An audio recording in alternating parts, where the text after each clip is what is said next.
What is up guys, Photo Fever here, and today I am back with a very special lens review. I've finally been able to get hold of this monster lens we have here. This here is the Canon EF 600mm f4L Mark II, and today we're going to be doing an in-depth review. And I'm going to start right now.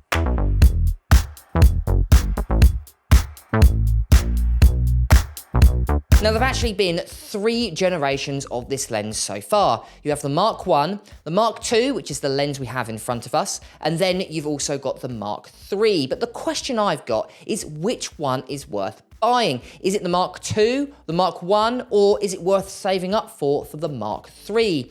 Today we're going to be doing a fairly in-depth review to work out which lens is worth buying. We're also going to have a few comparisons for the Sony and Nikon lenses out there as well. So let's firstly go ahead and look at the very first checklist on the list, which is build quality.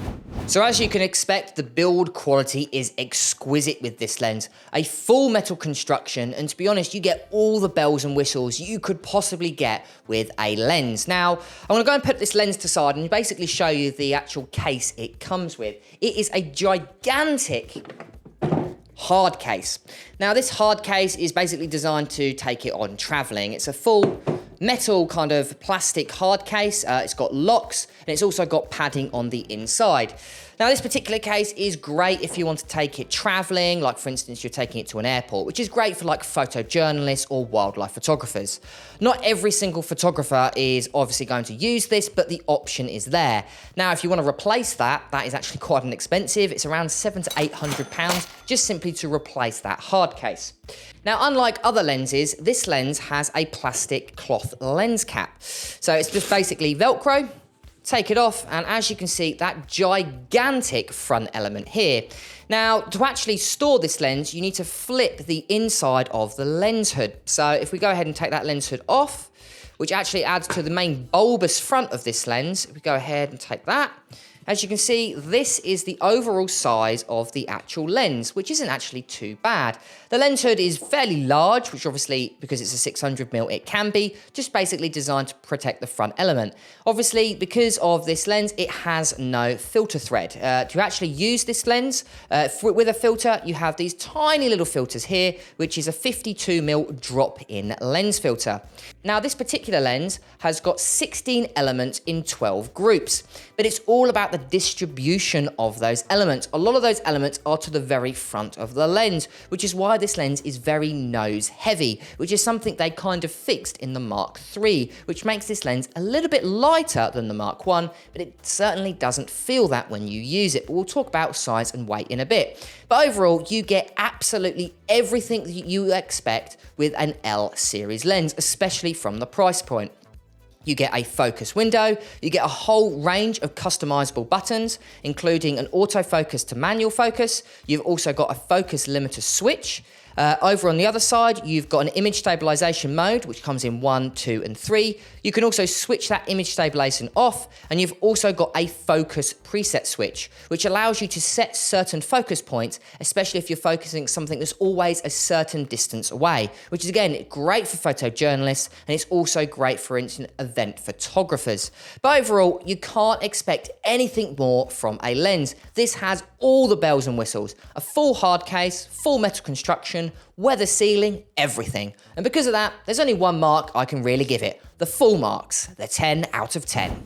Okay, so next I want to talk about the overall image quality of this lens. Now, I don't want to spoil it, but I was absolutely blown away by the images. Now, what makes this lens different from zoom lenses out there is the aperture. Yes, zoom lenses, like for instance the Sigma 150 to 600mm, offers the same focal length of 600mm, but at 600mm is where the aperture changes. This lens here has a maximum aperture of f4, which is great for a variety of reasons over a zoom lens.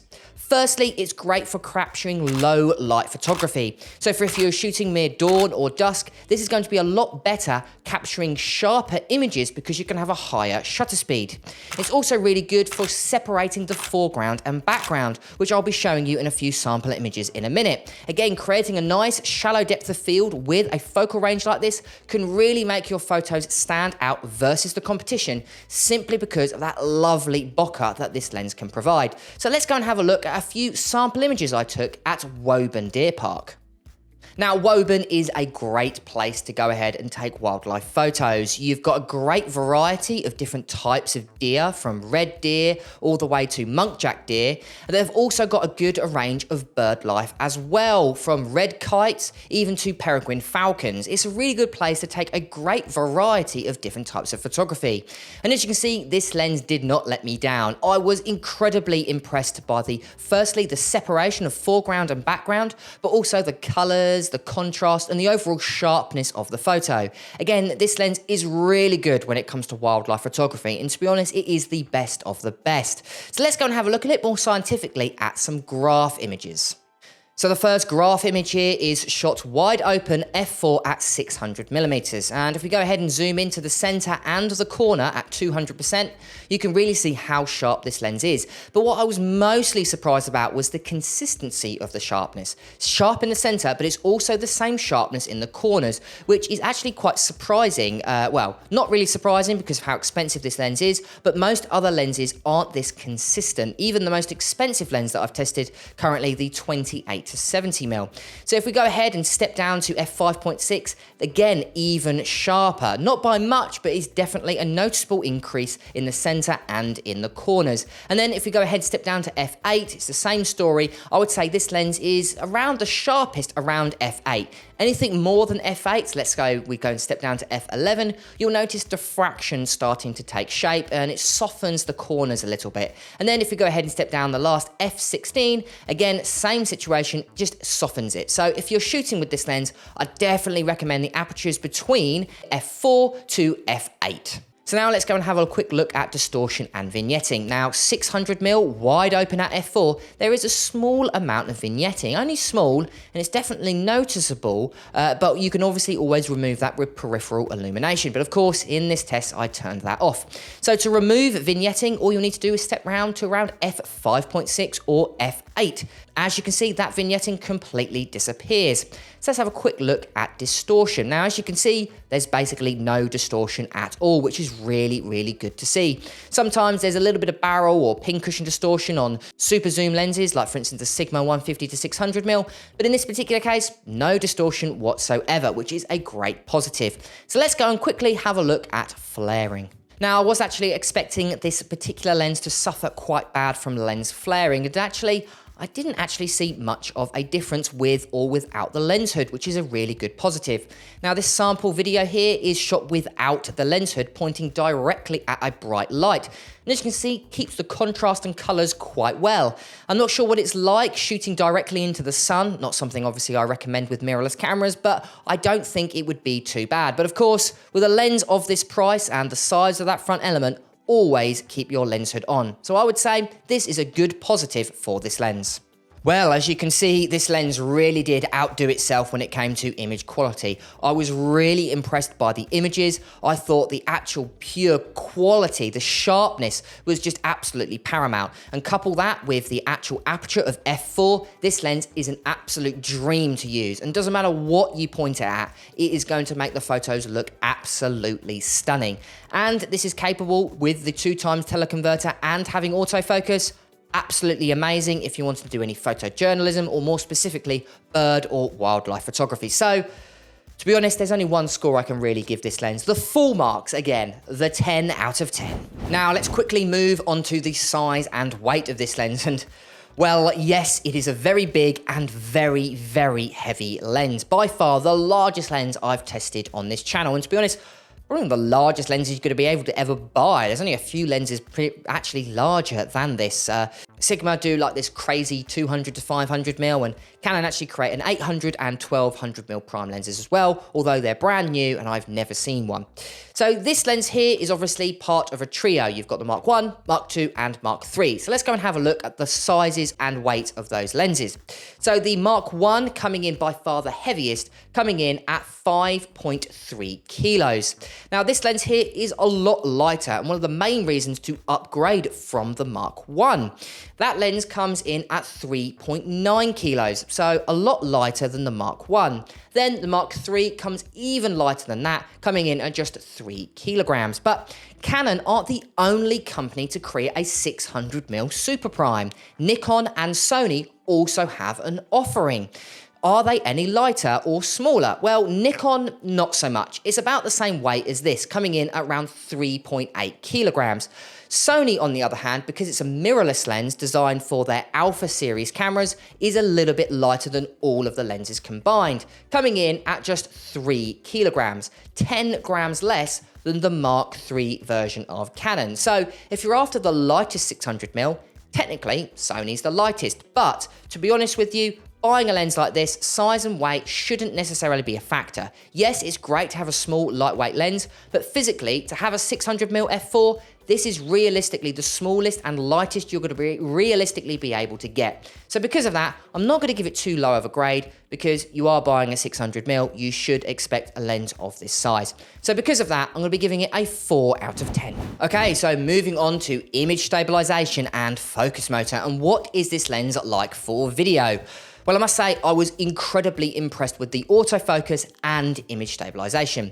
Now, the autofocus is a little bit different to other lenses because of how it operates. It's internally focused, which means the lens doesn't get bigger or smaller, but it's also got a variety of customizable settings. Firstly, you've got a focus limiter switch, which allows you to customize the distance you're focusing, but it's also got a preset as well, which means if you turn this small little dial here, it will allow you to automatically focus to a certain distance. Now this is really, really handy if you're always focusing on something that is always a specific distance away, which is really good if you're a photojournalist, or it's good if you're a wildlife photographer, always focusing at a certain distance. I had mine set to infinity, so when I was ever photographing birds in the kind of distance or very high in the sky, just a quick flick of the switch and it allows me to immediately focus to infinity, which is incredibly handy. Another thing that was really handy with this lens was obviously the focus limiter. You can focus from 16mm all the way to infinity, which is really, really helpful.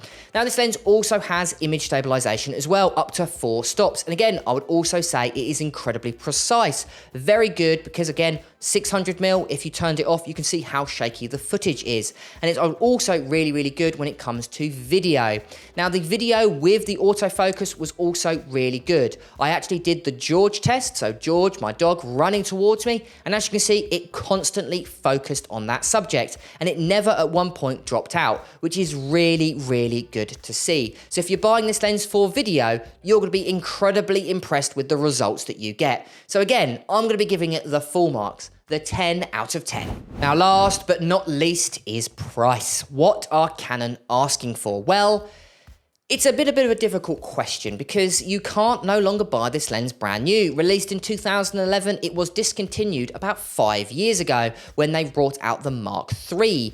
So we're going to be looking at second-hand prices as well as brand new prices. So it's going to be a bit of a difficult one to work out, but I'll try and work my way through it. So let's go and have a look at the Canon Mark I first. The Canon Mark I found retailing secondhand for around £3,750. By far the cheapest lens that's going to be on my list today. Next, we've got this lens here. Now, I found this lens for around £7,500 second hand. Now, obviously, these prices can change depending on condition of use. This lens is in pretty good condition, but you can get ones that are a lot more or cosmetically a lot worse, which will be a little bit cheaper. Now, the Mark III is the pretty much only lens on my list from Canon that you can buy brand new. Now, the brand new price of this lens is incredible. £13,409. Incredibly expensive. By far the most expensive lens on my list today. But again, like I was saying earlier, Sony and Nikon also have 600mm prime lenses. The Sony lens comes in brand new at £11,999, so cheaper than the brand new Canon price, although you can still buy these lenses secondhand because they've been out for longer. The Sony one has only realistically been in the market for about 4 years to this point. And then lastly, you've got the Nikon lens, again coming in at £12,999. To be honest, there isn't a large difference between the price of the Mark III Canon and also the Nikon lens. So if you're after a cheaper 600mm, I'd either buy the Mark I or the Mark II. But if you're after a brand new lens with the lightest and probably the best image quality and overall autofocus and sharpness, I would then probably recommend the Mark III, although you're going to need a very deep pocket. Out of all of the lenses, I would actually recommend the Mark II. It's not the oldest, it's not the newest, but it's probably the best value for money. And because of that, I'm going to be giving it a 5 out of 10. Okay, so quickly moving on to pros and cons to really work out, is this lens worth a spot in your camera bag? Or maybe not camera bag, maybe suitcase, because this lens is huge. So let's go and have a look at the pros first. Okay, so firstly, this lens is built like a brick. Best weather sealing and best construction, to be honest, you can buy. And it doesn't matter where you go, this lens is going to be able to cope with the conditions. This lens also offers amazing image quality, incredibly sharp photos, even wide open at f4. It's also got an amazing aperture of f4, which is really good for low light photography and also separating your foreground and background with a lovely shallow depth of field. It also has really good looking bokeh, the outer focus areas. Really good, again, for separating the foreground and background of your subjects. It's also got really good and really fast autofocus and image stabilization. If you're wanting to use this lens for video, you will not be disappointed. And lastly, yes, it is still an expensive lens, but it's about half the price of a brand new 600mm Mark III. So this lens here offers really good value for money. Okay, so that was quite a few pros. Let's go and have a look at the cons of this lens. Firstly, just look at it. It is genuinely huge. Far larger than pretty much any other lens on the market. It's also really heavy as well. Yes, it is good value for money when you compare it to the 600mm Mark III, but you can buy about 8 150 to 600mm Sigmas for just one of these lenses. So definitely worth thinking about if you don't want to break the bank. So overall, there are a lot more upsides to downsides for this lens, but the downsides are huge, like the size of this lens. Very expensive and very big to carry around. So do think about this lens before you go ahead and either rent it or purchase it. But overall, I would say this lens is absolutely amazing.